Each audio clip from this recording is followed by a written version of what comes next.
Hi, this is Andrew, and this is Keen On, the daily now.tv chat show with some of the world's leading thinkers and writers.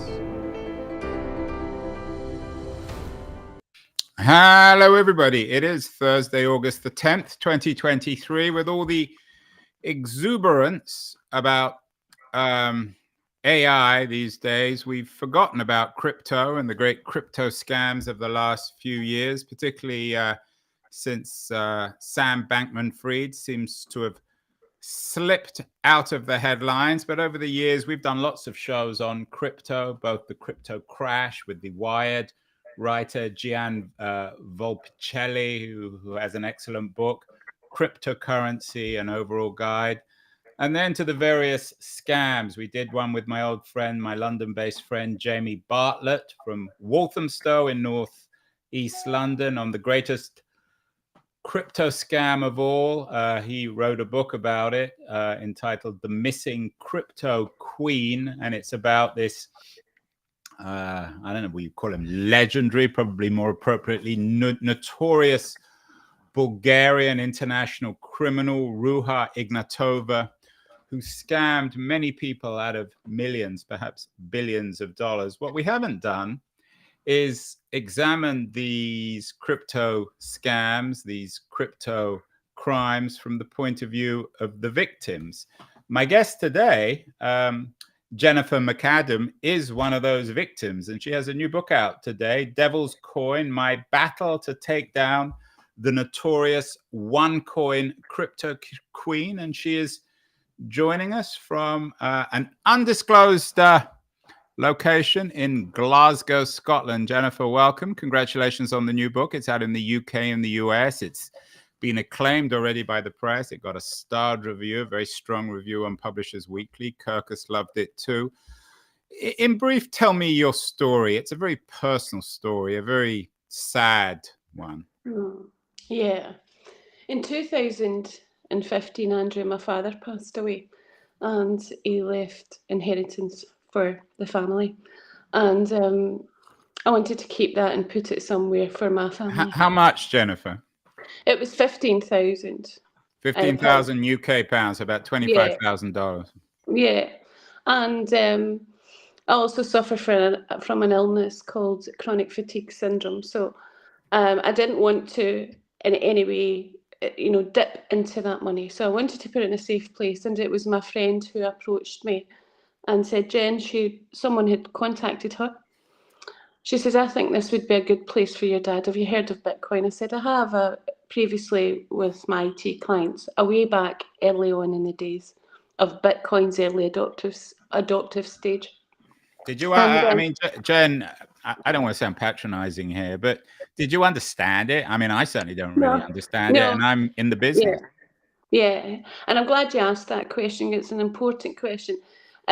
No, I didn't. I'd heard about it previously a way back, about 2010, from IT clients. But that's all I heard. A digital currency, Bitcoin, that's as far as it went. That's all the knowledge I had.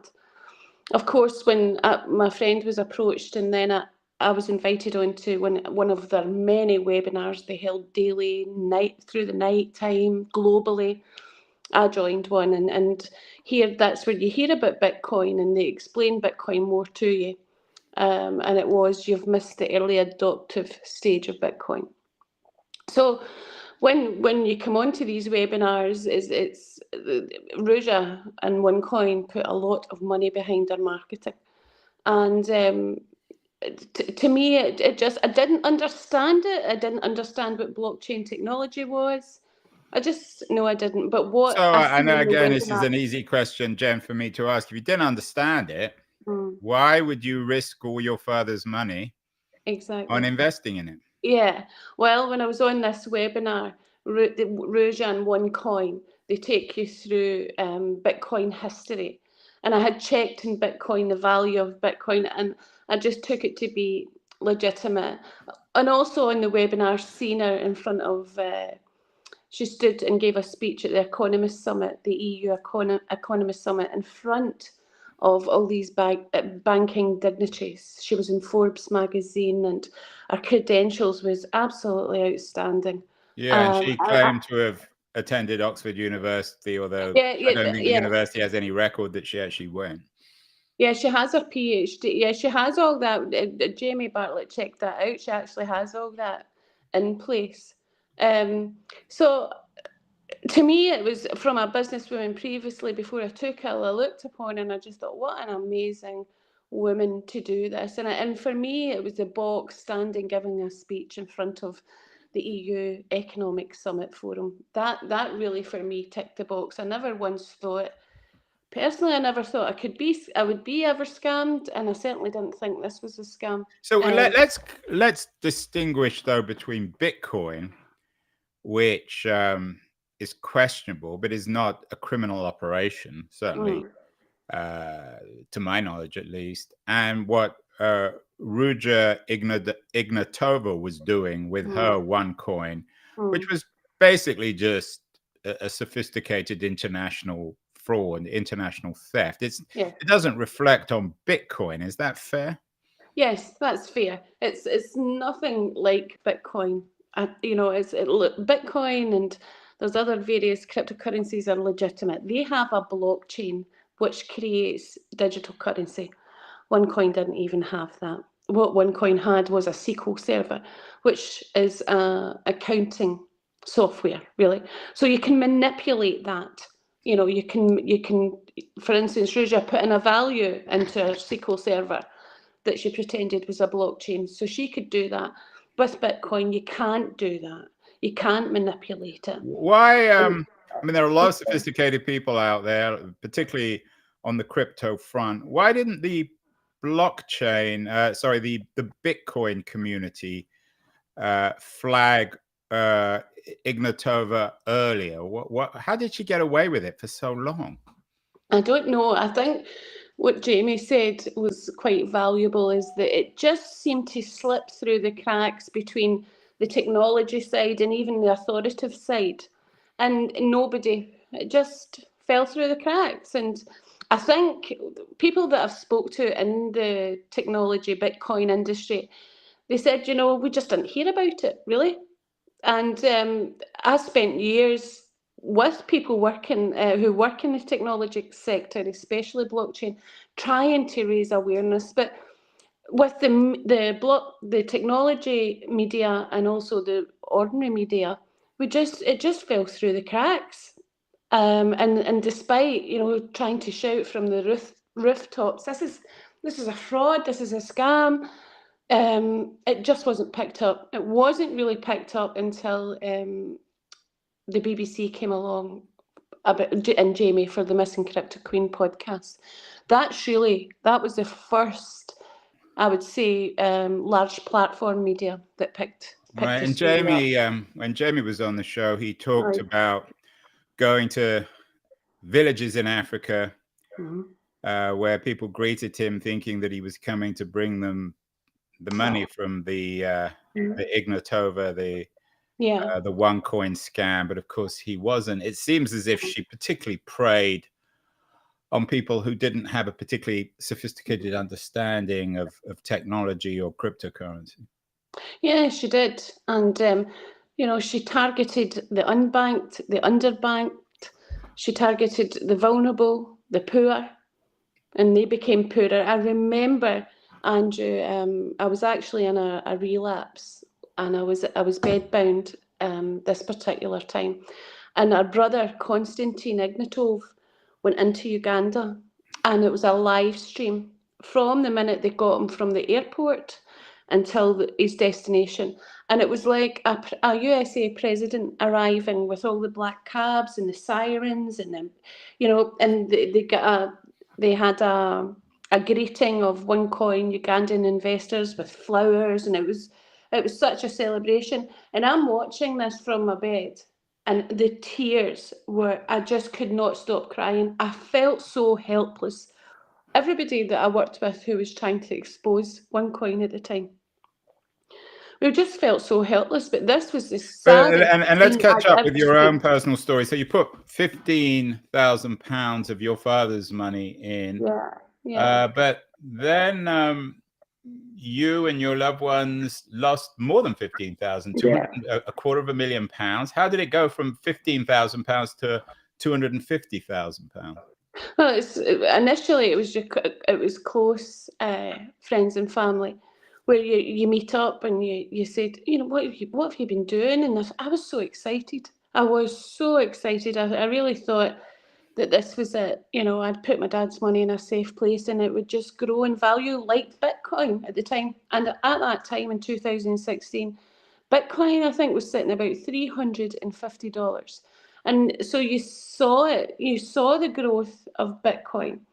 And I was that excited about it. And so I would speak about it. And that's word of mouth, really. It's because you're so excited. And this happened time and time again Did you in make OneCoin. any extra money in terms of convincing your Yeah, friends or family into investing in yeah, it? yeah. Because there was two sides to OneCoin. One was the investor side, and the other was if you wanted to do the MLM side. I Yeah, the wanted to. multi-level marketing, which is, Yes. Oh, I've always thought, which is a huge scam, although this is a double scam because it was a oh. criminal enterprise. Yes, it was. And so for me, they asked me when I first invested money, do you want to just invest or do you want to do the? I said, I just want to invest. But of course, when you're speaking to people and family and friends, they want to invest. They join a webinar, and that's how it went. And they felt like it for me, the way that I did. Um, so the money that I made from that one, they didn't. There was a side of the MLM side. If I had said I wanted to do the MLM, they would have put me into a structure that Ruja created that worked off of commissions. I didn't. I went on to the investment What did side. you do before your father died? Did you have a career? What was your Yeah, work? well, before I took ill with CFS, I was so my client. It was a business for sales and marketing. If an IT client came on board that had a product they wanted to sell or market, or they wanted to connect with other businesses, I was the middle person. That's what I did. So you've always So, been in sales of tech products of one kind or yeah. another. So for you, this Oh, wasn't yeah. that foreign. No, it wasn't foreign, but with my illness, it just didn't appeal to me. I just wanted to put my dad's money, which I thought at the time, how ironic is that, in a safe place, and that's all I wanted to do. But it didn't work out. So because they didn't place me on a network marketing commission side of things, the commissions I earned was €1,800 for that, for the total of the $250,000, and I put that back into OneCoin. I invested it in more So you packages. lost everything. So the real story of Devil's Coin is not that you lost all your money, because you were, unfortunately, like many other people who didn't understand what was happening, but how you fought back. One review described you, or your publisher describes you as a teenage mother, a young grandmother, and a modern day Erin Brockovich. Erin Brockovich was on the show actually a couple of years ago talking about her initiatives on the water crisis and the environment. Do you think of yourself as a public figure in terms of your fight against OneCoin as being like Erin Brockovich? When I first heard it, I was quite blown away with that line. But Well, as it's her time own was, publisher saying it, so it's sort of marketing. yeah. But when I started writing the book, I was too busy fighting for a cause, for justice, and that's all I focused on. So I just saw myself, and I still see myself as a victim who's fighting for justice on behalf of other victims. I have an opportunity to do that, and that's what I've been doing for 7 years. So it's just, for me, it's heads down and get on with what I need to do. I'm honoured that that quote's been given, and but the fight is real, Andrew. It's been hellish, But the money, absolutely hellish. Jen, the money is gone. According to Jamie, at least, he suspects that Ignatova is probably now in Russia and may have always been associated with the dark web. He's an expert also on the dark web, and perhaps even Putin's secret police. I mean, what can you do? You can't find the money again. These are all international criminals on the run. Ignatova and her friends and family. Well, what we can do now is I'm delighted to see that finally, after 7 years, we now have a legal representation, and I hope to make an announcement soon. I can't say too much. We're strategies where we're going forward. These are criminals, and you know, they go and hide their money pretty quick, and they can do that. So we'll just see how this really. But the money's been, I'm guessing, Jen, that the money's been spent probably in casinos, on cars and fancy homes. I mean, it's not as if you're going to find the money. And if you do, it would be in Russia or somewhere else where you're not going to be able to get it back. No, there are places where we can do something about it. I just can't say at the moment, Andrew, because I don't want to. How much was lost? I mean, in overall terms, how much did the OneCoin scam? How much did it steal from people? Well, the FBI, the USA have said 4 billion, but that was only a short period of time. That was before. Yeah, it's much more than that. That was a short period of time before momentum hit here in the UK and worldwide. So in the book, when I was interviewing for the book, I interviewed a lot of OneCoin whistleblowers who worked internally and very close with Russia. And their quotes were coming back. I initially thought it was 15 billion. But they said if you go closer to 27 billion, you'll be more at the true figure. 27 billion. That was what was stolen. And in terms of responsibility here, I mean, obviously, anyone who put their money in has a degree of responsibility because it seemed too good to be true. And when something seems too good to be true, it usually is. Who else is responsible? Governments, organizations, the crypto community? Who can we point to in terms of learning not to get sucked into one of these scams again in the future? In terms of learning, I think different industries have to come together and work together, because these fraudsters are 100. They're not just 10. They're 100 steps in front, and nobody is talking. The authorities aren't speaking. The financial authorities, police authorities, the tech community, blockchain, nobody is talking to one another. There's nobody to support these victims. And what I'm seeing over the last 7 years since OneCoin is there's so many copycat OneCoin frauds out there, and what they're doing is they're doing the same setup as Russia did in OneCoin, but they're closing it quicker. And where does victims have for support? Well, who do they have? Where do they go to? Who takes them serious? Their lives are absolutely devastated. I've lost count of how many victims I spoke to, not just from OneCoin, from other cryptocurrencies. So, Jen, why should I'm talking to you from Silicon Valley, where the vast majority of people, you may not like them, but they're not criminals, they're not fraudsters. They sell dreams, perhaps, but at least illegal dreams. They might say, well, what's this got to do with us? This was just an international fraud. It has nothing really to do with crypto. It was one major criminal ring. Why should the tech community care about this?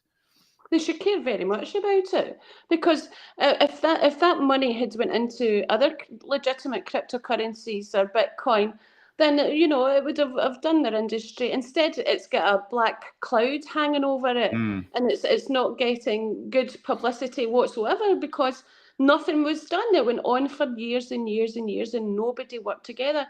How can we stop it? It's through learning, it's through teaching, and everybody has to work together. That's the way I view it. This is worldwide. It's not just one country. It's worldwide. Even the fraud industry, they don't know what to do.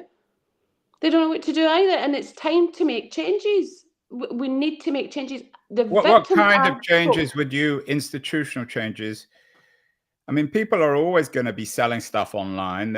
Jamie's written about the dark web. You can't shut that down. There are always going to be get-rich schemes, promises by criminals like Ignatova and her associates. How can you shut that down? We have to start talking, but you have to start speaking to one another. It can't go on like this. I have so many victims I've spoke to, Andrew, worldwide, who are suicidal, and victims who have committed suicide. They have lost everything. It's not good enough.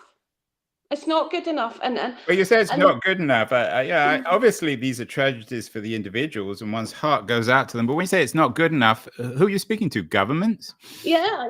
I'm speaking to everyone. I'm speaking to the tech community, the blockchain community, the authorities, the financial authorities, police authorities, fraud authorities, and the blockchain and cryptocurrency community.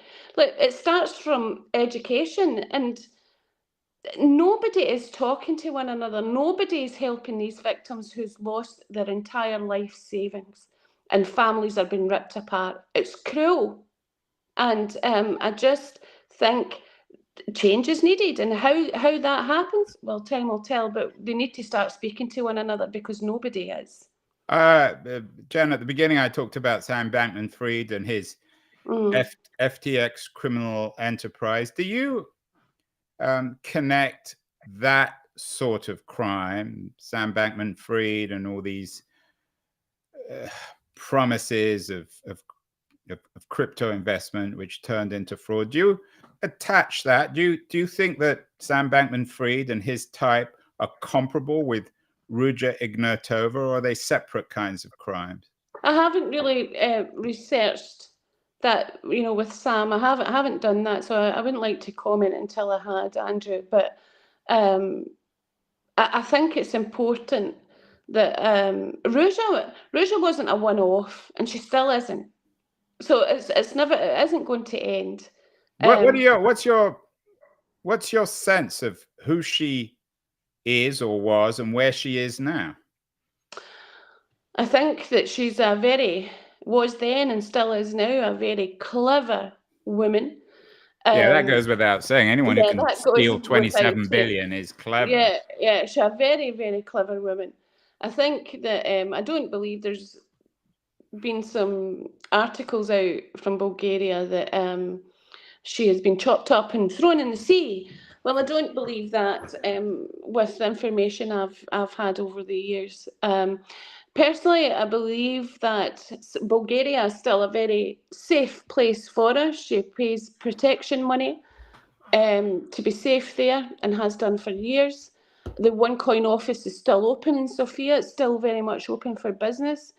And also, she had, she's got her ways to get to Dubai as well, and she's very connected to Russia as well. So I would say, isn't she though an international criminal? If she travels on her own passport, wouldn't she be arrested if she flew from? I was just in Bulgaria a couple of months ago. If she flies from Bulgaria to Dubai, and isn't Interpol or the international police, wouldn't they be able to arrest her in Bulgaria? Is there any proof that she's actually in Bulgaria, or that's just your sense? No, initially what I've wrote about in the book, a whistleblower, a Bulgarian whistleblower, had said to me that she's been there a lot. Well, that was a couple of years ago, but that was the safest place for her to be, because she pays protection money, and that includes protection from authorities, and so be it. She also has many passports, and she has a diplomatic passport for the UAE as well, and she has ties to shipping and all of this. So yeah, either she's in Dubai, she's in one of the places, she's alive for sure. I don't doubt that. You seem to have got under these people's skin. You've had death threats. Lots of death threats for exposing the scheme. You had to cancel your Devil Coin book tour after death threats. What kind of threats are you getting, Jen? Just that they're going to end your life. It's been continues. I did get a break for about 2 years there. I didn't have any. But just, what they're going to do to you, it's graphic. And then also the sexual violence threats, the legal defamation threats that first came from Rouge when I first started to expose OneCoin. But this time when I had to, it was just last week, cancel all the launch events here in Scotland, I was advised not to go ahead with it. There was a security risk that flagged up, and I did take it very serious, and it broke my heart. Why would people want to take you on, given that everybody knows now about the crypto queen and the scam? No one's is OneCoin still going? Are people still investing in it? Yeah, it's still open for business in Bulgaria. The head office is still there.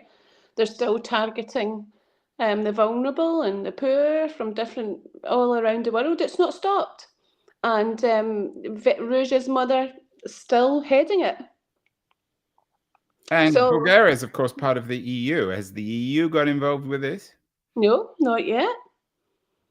Not yet. And there's lots of questions to be asked, but it's still open for business. And what I was told by that one of the Bulgarians whistleblowers had said, as long as she continues to pay money, a lot of money, the offices will remain open.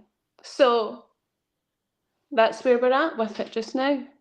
So you've done a brave, good job speaking out, revealing what happened, acknowledging your own blindness, perhaps even stupidity in investing in this thing. Yeah. What have you learned about yourself? You have a quote in the book that you are a changed person. Ruja, you wrote it, kidnapped my life and I was a changed person, still caring and concerned for others. But I was much more cynical, acutely aware of life's dark side and finding it almost impossible to trust others. These bastards made people lose their lives, get sick, become hopeless, and then took off with all they had without regret or even a glance at their victims, who were nothing but a commodity. What have you most learned about all this process? I've learned that if I could turn the hands of time back, how dearly I would love to. I've learned that I was so naive way back then, and now that I'm not, I've been woken up to a lot of darkness, and I don't even like watching crime movies or things like that. I don't do that, but yet here I am in the midst of one, and it literally felt, Andrew, like walking through a sliding door one day and entering hell, and that's what it's felt like. This has been a hellish journey. It's been a hellish fight for justice, and it's a hellish, heinous and cruel fraud. So the book is Devil's Coin. It's your first book. What did you learn about writing books? I know you tweeted about the process, that you've learned a lot about that too. Is the book business, at least in some ways, refreshing? It's not comparable to OneCoin, is it? No, it's not. It is refreshing and also very supportive. My publishers have been outstanding. What I did find, which I wasn't expecting, was the publishing, the legal side of things in the publishing process. I found that very frustrating, and the legals in the book were immense. I was told, I worked on the book with a co-author, Douglas Thompson, outstanding author, and he became a great friend. But he said to me, Jen, I haven't seen anything like this, before. In the many books that he'd published, he hadn't seen legals like it. That was a tough time. But we got through it, and we worked through the challenges of that. So yeah, it was a great day. The publishing day, it was such a relief to finally say the book is finally here. Yeah. Well, we got something good out of this terrible scam. Devil's Coin by Jennifer McAdam, My Battle to Take Down the Notorious OneCoin Crypto Queen. It's essential reading for people interested in these horrible crypto scams and schemes and crimes. I want to thank you so much, Jennifer McAdam. And I want to also thank Liberties, our new sponsor on Keen On, the quarterly journal of culture and politics. All my guests, Jen, who are on the show, are going to get a complimentary annual subscription. So you'll be getting that in the post, and it will give you something interesting to read as you think about your next options, maybe another book. Certainly no more investing in OneCoin, I hope, Jen. Certainly not, Andrew. And thank you for inviting me on. I really do appreciate it.